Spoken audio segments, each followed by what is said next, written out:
Welcome back, YouTube, to the channel. So 5.0 is almost here in Genshin Impact, and I thought it'd be a good time to make a video on if I were to start Genshin Impact over from the very start with all the knowledge that I have. Go back in time, 2020, when the world was on fire. What would I do differently? And I posed this question on my Twitter. I'm hoping that this video can be helpful for new players before they start, because I think right now it's a good time for people to start playing Genshin. You have so much content to catch up on, and then a new big update is coming soon. So hopefully this video can help new players if they're trying to play the game or not. And if you're already playing Genshin, maybe it's just a fun video for you just to see what other people think and what they would do differently. Before we get into what the community has said, I wanted to give you guys some of my things that I would particularly do differently if I started Genshin Impact over. Starting with not spending as much money as I have. Last year alone, I think I spent $13,000, but a lot of that was for giveaways. I gave back to my community. I gave away so many primos and welkins and all of this. I'm not even lying to you. About half of that money, so about $6,000, was poured back to my community and the community in general. But that's still spending money on the game, okay? So, and then the other half was, you know, for my stuff. But if I wasn't making content, I would definitely not spend as much money. Maybe the welkin and the battle pass, and that's it. I've been saying this a lot recently, but I think it is more rewarding to be F2P, because then the characters that you get are more special to you, right? And you have to plan and be strategic in the patience. Like, it's just more fun that way, in my opinion, because like people get benched. It's just like, you're gonna get bored of all your characters. Building all of them is not fun. So definitely not spending as much money would be like my number one thing. So if you're starting the first time, don't spend money. Please, for the love of God, don't spend money. If you stick with it for a bit and you like it, maybe the welkin, which gives you like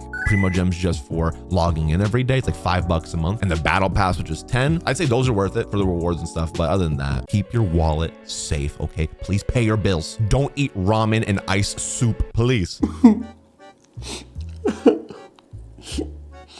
Another thing that I would do, which I still don't do this, but is pick up everything. Like while you're running around the vast open world of Genshin Impact, literally, if you see a flower, pick it up. Pick it the fuck up. You see a bug, pick it up. You see Yolan, pick her up. Pick everything up. I'm an AR-60 player now who has like 2 flowers. I can't make soup anymore in the game. Do you know how bad that is, dude? Oh, a bonus thing that I just thought about, my next point, which kind of goes off of picking everything up. God, if I can go back in time, oh my Lord, I would do this in a heartbeat. If you plan to collect like the Oculuses that level up your statues and, you know, stuff like that, use the interactive map from the start and track that.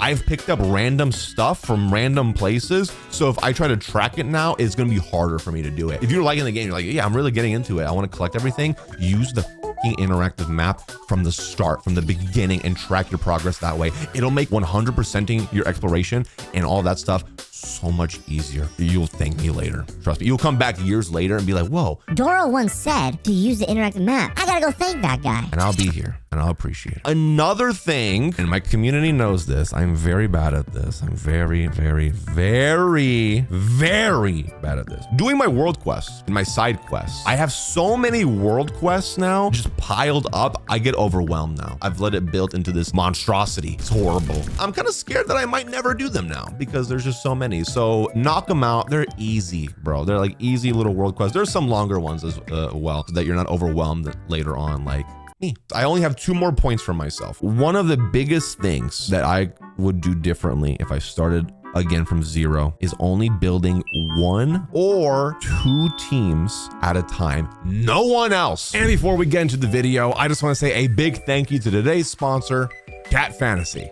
Cat Fantasy is an enchanting cyberpunk anime-style 3D turn-based RPG. Immerse yourself in a world where cats transform into captivating anime girls that you can collect. Dive into an isekai adventure as an inspector, leading a diverse group of anime cat girls to unravel mysteries and save a world on the brink of destruction. The game is based on more than 30 breeds of real cats from around the world and has unique designs for each type of cat. There's literally no other game like this in the world. There are over 100 plus cat girl characters in the game for you to collect. And while you play, you can switch between cats and cat girls. The game has a really cool art design, mixing 2D drawings and 3D models. And the graphics are amazing, with each cat girl having their own unique designs and skill animations. And if you download Cat Fantasy today, all new players can claim up to 1,000 free pulls in the first 2 weeks. And you'll get an SSR character when you log in the next day. So thank you again to Cat Fantasy for sponsoring today's video. If you want to try the game out for yourself, there's a link in my description below. Anyways, let's get back to the video. One of my biggest mistakes was when I started was spreading myself too thin. I was like, ooh, I got a new character. I wanna build them. And then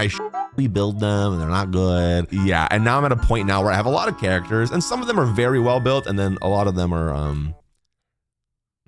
focus on those characters only, make them really good, understand how they work, then you move on. And I've been trying to do that in Honkai Star Rail and Zenless Zone Zero and even Weathering Waves now. You know, that's what I've been doing and it helps a lot. And then I guess my last thing that I would do personally, if I was to start over before we get into what the community has said, don't force yourself to like rush or catch up on things. Enjoy the game, dude. Especially for new players, if you're watching this video before Natlan comes out and stuff, I get it. You want to get to Natlan as quick as you can, dude. You have so much content and Natlan is not going anywhere. Trust me. Enjoy the story. Enjoy the exploration, enjoy what the game has to offer. You'll enjoy it more if you do that versus trying to rush everything, skipping through stuff. I see so many people that are just like, I got nothing to do now because they like literally rush through everything. You'll thank me later. But let's turn it to the best place ever for the Genshin Impact community, the most positive, non-toxic Twitter, or as some people call it, X. Again, I said if you were able to start Genshin Impact over again,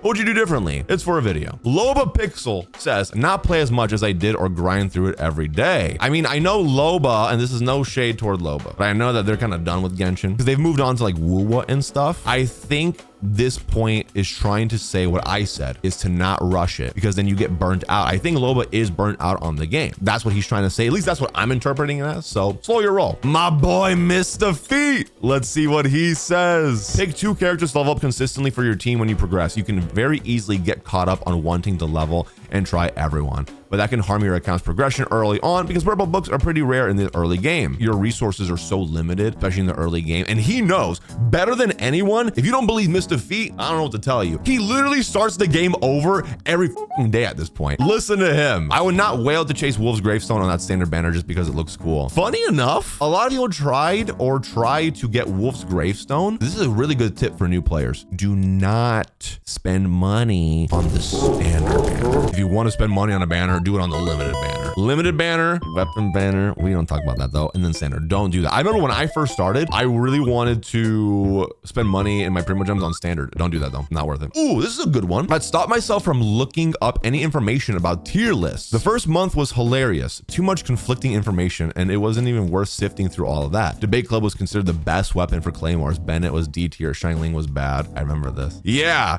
it's different now. I would say tier lists are different now, but I will say this, pull for who you want and not really care about what other people say or what tier lists are telling me, unless that is how I'm trying to play. If I'm trying to play meta, yeah, I guess you could do that, but I would say pull for who you think looks cool, but also do your due diligence. Definitely do a little bit more research to see, okay, I like them, but will I like playing them? Are they decent? You know, most characters in the game are, and don't really take content creators or people's like opinions like to heart and like, You can only play this team and everyone else is so bad. because there's so much conflicting information out there. Play who you want, do a little bit of research if you really want to get them or not before you spend money. Spend resin. I was so caught up in exploring the overworld, I didn't bother building characters or doing domains until I had already hit AR 35, at which point I needed to level things up past what I had. Yeah, I would say for artifacts, you still want to wait till AR 45 to really farm artifacts, but in the early game, do not forget your talents. Oh my God, bro. Use your resin every day when you play at least to level up your character or their talents or their weapons. Definitely do that, bro. Oh, someone said this in chat, and this is actually a very good point. If I could start Genshin Impact over again, I would not neglect my 4 stars and my support characters. For the longest time, I didn't give a shit about my 4 stars or my supports. I was like, they're 4 stars. They're not good. They're just my supports. Whatever. They're not good. You can make your main DPS insanely good, but if they have shitty supports, dude, you're nerfing them. Build up your supports. You will see a night and day difference. Do not neglect your 4 stars. Do not neglect your support characters because they are just as important, if not even maybe even more important than your main character. My girlfriend, Audie333. I'd build more characters early on. But sweetheart, why? Why would you do that when next week I'm gonna fix your account for you? You don't need to do that. Knowing how Audie's account looks, yes, build your characters early on. Audie, you still could do it. Just trust me when I say that. Just trust me. Let's see here. Hades says, I'd save my fragile resin and use my actual resin more than guaranteed mass rather than artifacts. That is a very big one right here. Your fragile resin, in my opinion, is more rare than your primo gems. I don't care if you're F2P or not, because without fragile resin, then you're limited to the resin that you get every day. You can technically buy more resin with your primo gems, but again, you're limited on that too. I think your fragile resin is the most rare thing on your account. Stockpile that and then just use your daily resin in the beginning for sure. Oh yeah. A lot of people do this mistake in the beginning. They see the fragile resin, they use it, but then they hit AR45 and then now they have to do the artifact grind. And then it's just like, oh, I don't have any more fragile resin. Save it, especially since until AR45. Oh, you'll thank me later, bro. You'll thank me later for sure. All right, replay Mondstadt and Leeway entirely, including character quests, site, and main quest.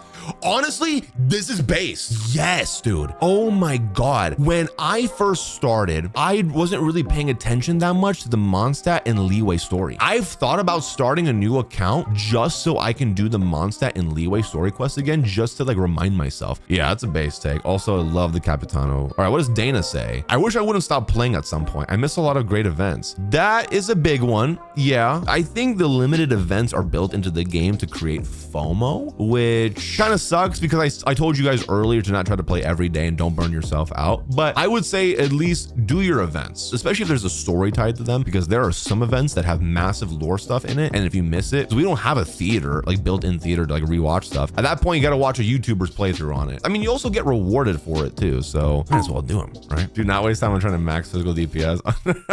Hey, look, at the time I was playing, Eula was pretty fucking good. You know what? Going off of this, yes, I agree. If I could go back in time, I would focus more on my elemental reactions and learning how to use them. Your elemental reactions will carry you, dude. And they're very important later on. There's literally a domain that tells you how to do them. And then learn the Dendro ones. Focus on those. They will carry you. Oh my God. Okay, we have to read this one, chat. Possibly uninstall sooner.